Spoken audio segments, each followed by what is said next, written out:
నెల్లూరు జిల్లా ఇందుకూరుపేట మండలంలోని గంగపట్నం గ్రామంలో వెలసి ఉన్న శ్రీ చాముండేశ్వరి అమ్మవారి ఆలయంలో అమ్మవారికి మహా కుంభాభిషేకం వైభవంగా నిర్వహించారు. ఈ కుంభాభిషేకంలో కోవూరు శాసనసభ్యులు వేమిరెడ్డి ప్రశాంతిరెడ్డి పాల్గొని అమ్మవారిని దర్శించుకుని తీర్థ ప్రసాదాలు స్వీకరించారు. అనంతరం వేద పండితుల మంత్రోచ్చారణల మధ్య ధ్వజారోహణ కార్యక్రమాన్ని ఎమ్మెల్యే వీక్షించారు.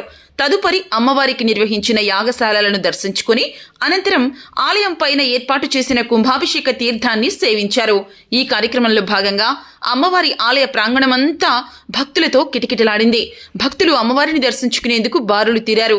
ఈ కార్యక్రమంలో యువ నాయకులు దువ్వూరు కళ్యాణ్ రెడ్డి, టీడీపీ మండల అధ్యక్షులు రావెళ్ల వీరేంద్రనాయుడు, చెంచుకిషోర్ బాబు, గుండాల కృష్ణారెడ్డి, బొద్దుకూరు సుధీర్, ఈవో శాంతయ్య తదితరులు పాల్గొన్నారు. దూరం జరిగితే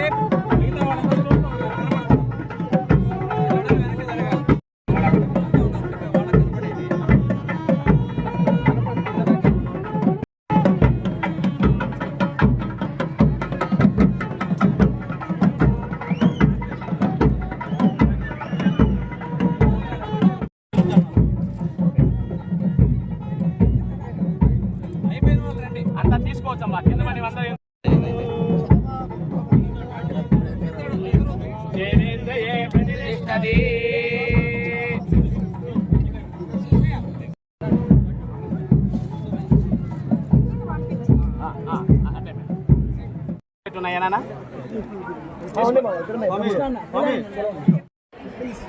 ప్లీజ్ అమ్మా, ప్లీజ్ అయిపోతే ఒక్కొక్కటి దిగండి,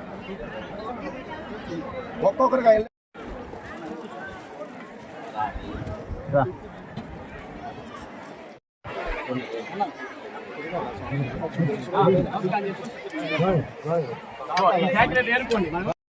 కింద బండి తీసుకోండి. అది తీసుకున్నా కింద పోతాను.